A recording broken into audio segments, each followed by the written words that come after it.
Terakhir ini Zainal Abidin Shah, seorang tokoh perjuangan politik dan diplomasi dari Maluku Utara.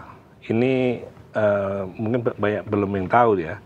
Dia kelahiran 5 Agustus 1912 di Kesultanan Tidore. Jabatannya dia pernah menjabat jadi Gubernur Riau Barat dan wafat di Ambon pada 4 Juli 1967. Oh, waktu Riau Barat direbut sama Indonesia ya? Justru gubernurnya orang Maluku Utara. Iya. Iya. Dan waktu itu di Tidore itu kesultanannya udah cukup maju sebenarnya. Udah cukup maju. Rempah-rempah waktu itu kan menguasai dunia. Jadi andai ya Indonesia nggak dijajah sama Belanda ya, terus dilanjut sama Jepang, mungkin peradaban kita lebih hebat dari sekarang ya. Karena sebenarnya peradaban di Indonesia tuh dari mulai kerajaan-kerajaan itu juga udah tumbuh kita. Cuman sayangnya penjajah keburu datang, mereka keburu tahu ada surga dunia di timur dan semua orang berdatangan untuk mengambil kekayaan alam, setelah itu dibawa pergi dan dikuras. Dan kita dipecah belah. Divided impera. Yeah. Tapi Mas, kita belajar dari sekarang ya, kenapa negara-negara yang dijajah Belanda dan Portugal dengan negara yang dijajah Inggris itu berbeda loh? Perlakuannya mungkin. Ya. Jadi negara yang dijajah Belanda, Portugis, kemudian Itali, Perancis, itu biasanya negaranya setelah ditinggal tuh jatuh miskin. Afrika dijajah sama Italia, Perancis dan sekutunya, miskin. Beberapa yang dijajah Belanda, Portugis juga sama kayak kita, ditinggal gitu aja. Sementara dijajah Inggris, menurut beberapa sejarawan, mereka tuh bukan cuma menjajah, ngambil ngeruk terus tinggal, tapi mereka membangun peradaban di sana. Bahkan mereka sampai sekarang mendirikan persemakmuran. Persemakmuran. Jadi tanggung jawabnya lebih, contohnya Hong Kong ya? Iya, salah satunya. Hong Kong ya? Australia, Malaysia juga. Malaysia gitu. Kenapa kita dijajah Belanda ya? Dan Inggris juga memberi kesempatan untuk belajar kali ya, pendidikannya. Kalau Istana Bogor tuh Inggris kan ya? Iya, Raffles. Inggris kan ya? Iya. Kalau Inggris tuh salah satu cirinya emang dia punya taman yang luas. Kalau Belanda tuh dia punya, mungkin Belanda tuh meninggalkan jalur kereta api. Iya. Kemudian benteng-benteng yang kokoh. Apalagi tuh jalan Dendles. Walaupun kabarnya itu bukan kerja paksa, Mas. Bukan kultur stelsel itu. Ya. Karena sebenarnya menurut buku-buku di Belanda, mereka tuh bayar sebenarnya. Iya.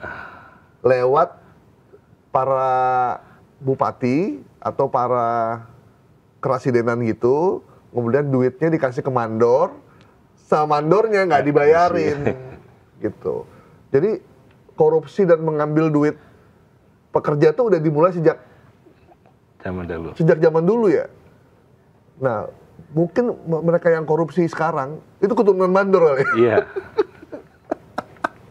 Karena suka ngambilin duit. Oh ya, ini Mbak Tutut ya, sama kita dengerin Mbak Tutut sama Bambang Triatmojo ya.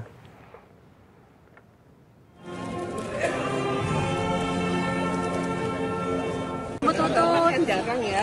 Iya. Kami keluarga merasa bersyukur. Terima kasih kepada Allah Subhanahu wa taala. Terima kasih kepada Presiden Subianto. Terima kasih kepada rakyat Indonesia.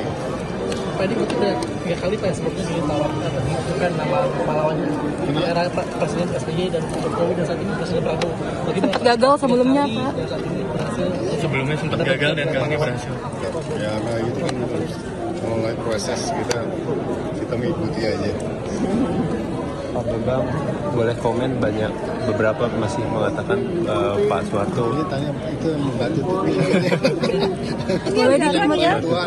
Boleh komennya beberapa kritik mengenai Pak Soeharto menjadi pahlawan. Bagaimana? Menanggapi kritik. Pro kontranya. Ya pro kontra kan masyarakat Indonesia itu kan macam-macam ya. Ada yang pro, ada yang kontra, itu wajar-wajar saja. Yang penting kan kita melihat apa yang telah dilakukan oleh bapak saya dari sejak muda sampai beliau wafat, itu semua perjuangannya untuk bangsa dan negara dan masyarakat Indonesia. Jadi boleh-boleh saja kontra, tapi juga jangan ekstrim gitu. Yang penting kita jaga persatuan dan kesatuan.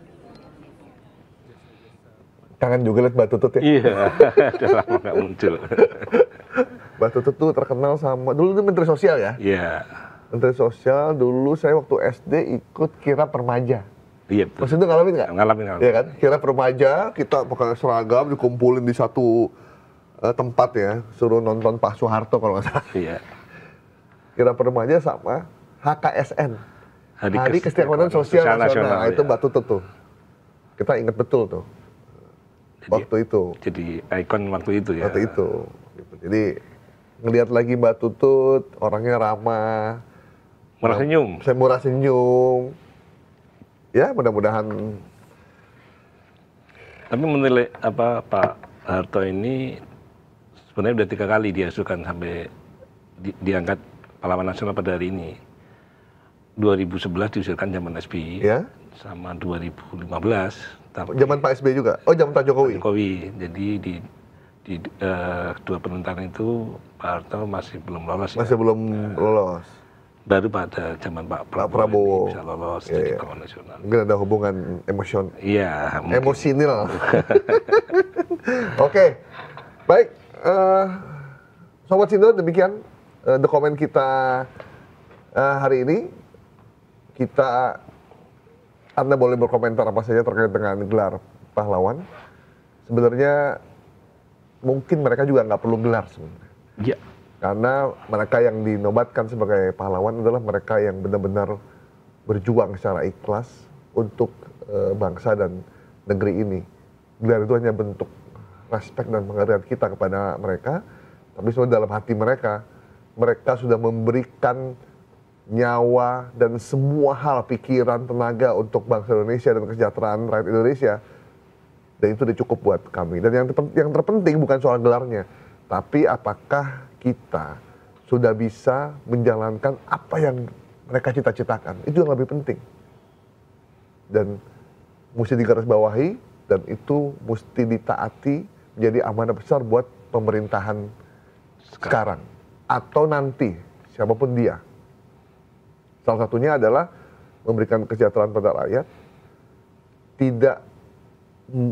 tidak membohongi rakyat, tidak menyakiti perasaan dan hati rakyat, dan selalu berjuang atas nama rakyat dalam arti yang sesungguh-sungguhnya. Bukan cuma berjuang atas nama rakyat ketika mau pemilu. Berjuanglah sampai titik darah penghabisan. Saya Gaib Morto Sigit. Saya Sundastoro. Sampai jumpa di The Comment besok. Bye-bye.